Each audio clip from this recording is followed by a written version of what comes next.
We're back in time once again for our weekly Legal Difference segment. Wes Gralapp with us once again. We begin a two-part series on estimates and repairs after you have an accident. So Wes, welcome back.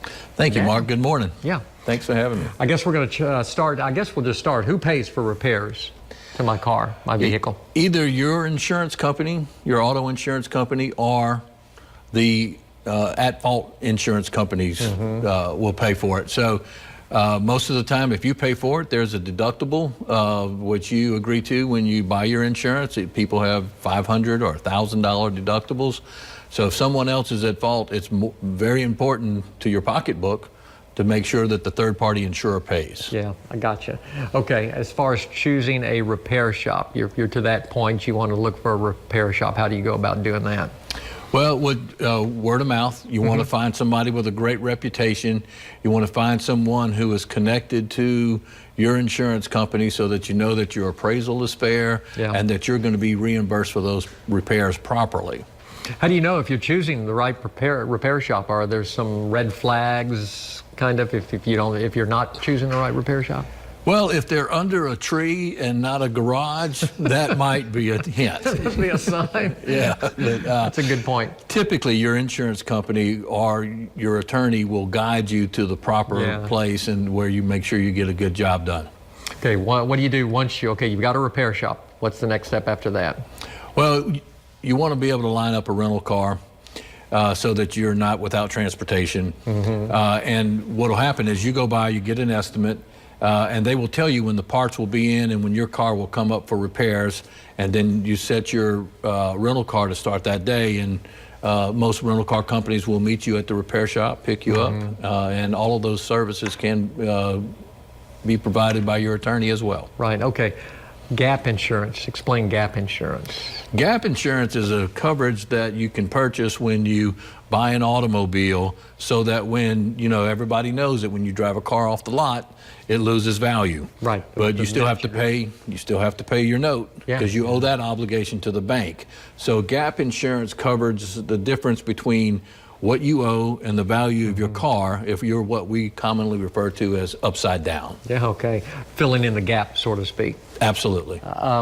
Okay, if your vehicle is totaled, talk about that a little bit. Well, when your vehicle is totaled, what that means is that the value of the vehicle is less than the amount of money that it would take to repair it. And so when that happens, the insurance company owes you the value of your vehicle on the day that it was destroyed or totaled. Yeah. Okay, who is responsible for the towing and storage fees? Typically what happens is that the record will come out, you'll be either on your way to the hospital or otherwise in a frantic mood, and the police officers have a random selection of qualified towing companies. They will tow your vehicle to a yard, and then in order to get your vehicle out, you will be required to pay.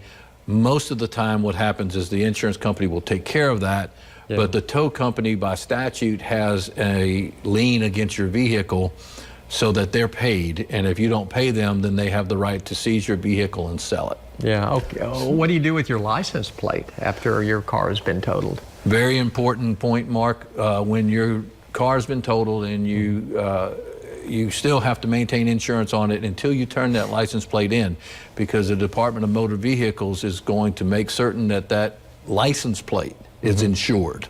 And so until you turn it in, you have to maintain insurance on that vehicle. If you fail to turn it in, then you will get a ticket in the mail with a fine, and your license will be suspended. So it's very important to turn that tag in so that you can avoid those fines and avoid the hassle. All right, for more information on estimates and repairs after an accident, what's the best way to get in touch with you guys at NBA? Call us at Niblett Beard and Arsenault. Our phone number is 561-2500. Wes, thanks for coming by. We'll continue the discussion next Thursday. Thanks for dropping by. Fantastic. Who do you got in the NCAA tournament? I'm a homer. You're going to go with LSU? I'm going with LSU. You know, they can go far. They got a good team. They're talented. We'll see. I just like cheering for my Tigers. There you go. All right, we've got more to come. Dr. Garrison will join us in a minute.